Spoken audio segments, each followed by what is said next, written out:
Water signs, tignan po natin kung ano yung mensahe para sa'yo ngayong araw. Keep in mind po na ito ay general reading lamang, so hindi po lahat ay makaka-relate. So be open-minded. Sa mga hindi pa po nakasubscribe dito sa ating channel, please subscribe na po kayo.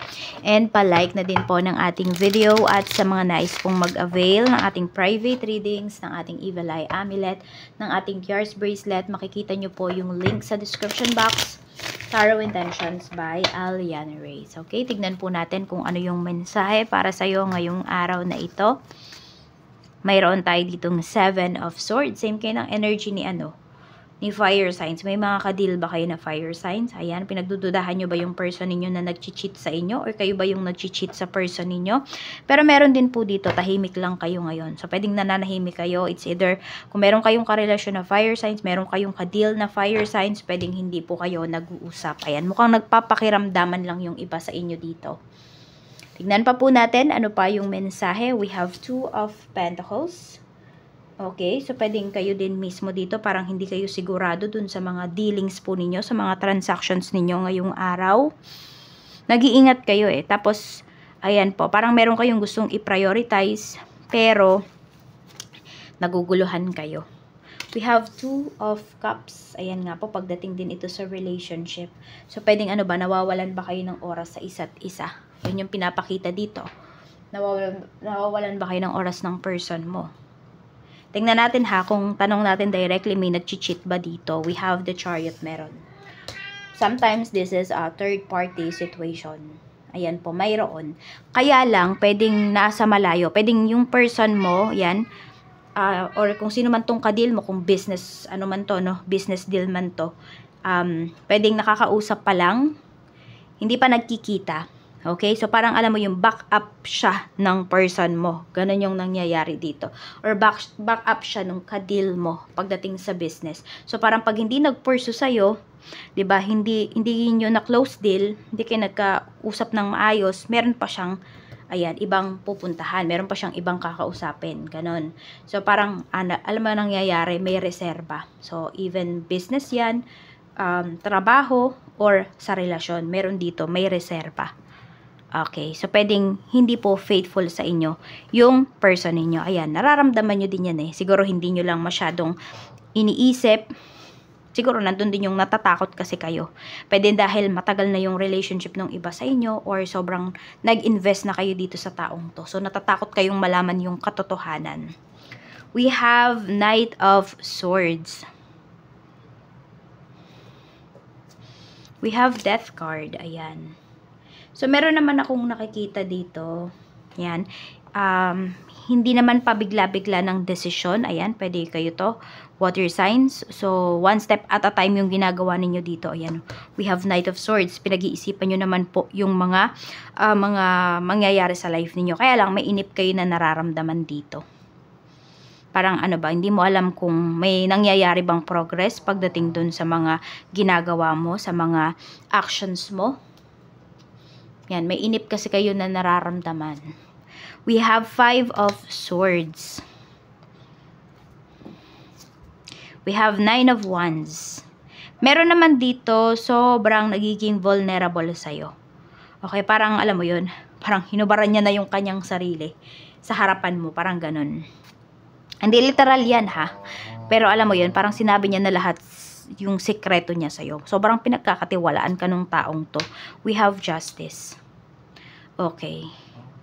Or meron dito, nagsasabi sa'yo, parang feeling niya, or sinasabi niya sa'yo, sinabi ko na sa'yo lahat ng lahat ng sekreto ko. Pero yun pala, pwedeng minamanipulate ka lang nung taong to. Sinasabi niya lang sa'yo na, alam mo na lahat ng nangyari sa buhay ko, ganyan. Kilala mo na ako. Pero totoo, baka hindi mo pa talaga kilala yung tao na to. Meron din dito, ayan, pwedeng, ewan ko, pagsasabihan yata kayo ng taong to ngayon. Parang alam mo yung walang preno yung bunganga niya na magsabi ng kung ano-ano. Yan, parang ikaw na lang yung nahihiya dun sa mga sinasabi ng tao na to. Ganyan, may ganyang tao dito. Tapos, kung meron naman po kayong nilalaban dito, ayan, baka may mga kaso kasi yung iba sa inyo or meron kayong kinasuhan, medyo mahina po yung laban ninyo. We have Queen of Wands. We have Knight of Cups. Okay, meron ba kayong admirer dito or meron bang nanliligaw sa inyo? May nagpo-pursue ba sa inyo? We have Ace of Pentacles. Kaya lang kasi parang hindi kayo, ano ba? Hindi ko alam because of standards ba ninyo, parang hindi pasado yung tao na to or hindi lang talaga kayo interesado dun sa tao na yon. Yan, or sa love, hindi kayo interesado ngayon. Tignan natin. Ano pa yung mensahe? We have Two of Swords. Tapos, meron tayo ditong Queen of Cups. Okay, you must always use your intuition. Six of Pentacles. Ayan po. So, ano ba? Galante yata kayo ngayong araw na ito. Water signs. Okay. Meron ako nakikita naman dito ha. Give and take energy naman ang pinapakita. So, parang kung sino man yung makakadeal mo, magkakasundo naman po kayo ngayong araw na ito. So, ayun lang siguro. Magiging honest ka lang dito dun sa, sabihin natin, or pag-uusapan nyo din yung pros and cons, no, nung deal nyo na to, nung tao na to. Okay, tingnan natin. Meron naman dito, papakiharapan nyo naman po, kung sino man tong nangungulit sa inyo. Ayan. Tingnan natin. Ano pa yung mensahe? Ano pa yung mensahe? Okay, so ayan, kung may hinihintay nga po kayo dito na, ayan, hindi ko alam kung ano tong bayad na to eh. Pwedeng hindi siya maibigay sa inyo agad-agad. Oo. Or ibibigay siya sa inyo pero hindi yung ine-expect po ninyo na halaga ng pera. So kung kayo ay nagtatrabaho or nag-apply kayo ng trabaho, pwedeng yung salary na gusto ninyo, hindi talaga yun yung ibigay po sa inyo. So hindi yung nire-request po ninyo. Yan. Pagdating naman dito, kung meron naman, ayan, hindi ko alam kung may maghihiwalay ba dito or tingnan natin ha. We have the Magician. Okay, hindi naman pala maghihiwalay. Nakikita ko, inaayos pa yung relationship. Okay, so, yun yung ginagawa. Parang, trying pa, no, na maayos yung relationship. Ayan, mukhang may pagbibigayan naman na mangyayari. So, magkakausap pa. So, siguro, ayan, once na magkausap talaga kayo ng person mo, maayos pa kayo dito.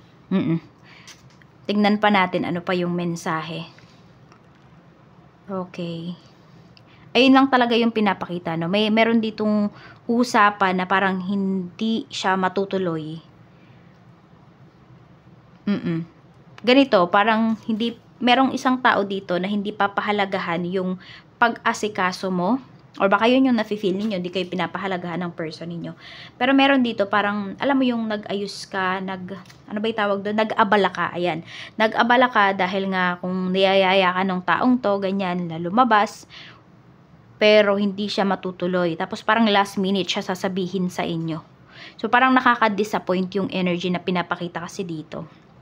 Kaya ayan, you make sure na pag meron kayong pupuntahan or may invitation na yun, may nag-i-invite sa inyo, siguro, or kung kayo naman pala yung nag-invite, tas hindi pala matutuloy, abisuhan mo sila ng mas maaga.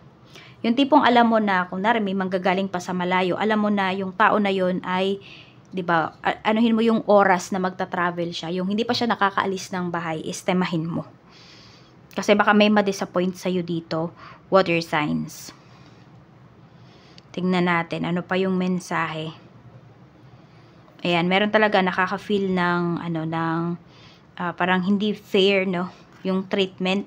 Okay, so meron pala dito pwedeng, meron kang sister-in-law, brother-in-law, pero nafe-feel mo, water signs, na parang hindi same yung treatment sa inyo ng in-laws mo, o ng mother-in-law mo, ng parents-in-law mo.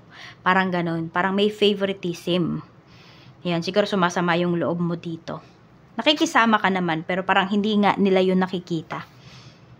Tignan natin ano pa yung mensahe. Meron pa ba? Ayan. So, merong nagdadalawang isip talaga dito kung gagastos ba kayo. Ayan. Hindi ko alam kung sa pag-travel ba to, or basta meron kayong pupuntahan eh. Nagdadalawang isip kayo kung pupunta ba kayo or hindi. Yun. So, tignan nyo na lang din kung ano ba, favorable ba sa'yo yung pagpunta na yon, may mabe-benefit ka ba? Or baka naman sumama lang yung loob mo. Nagsayang ka lang pala ng oras. Tignan mo. So, value your time and your energy, water signs. Okay? So, ayan lang po. Maraming salamat. Mag-iingat po kayo always and more blessings to come.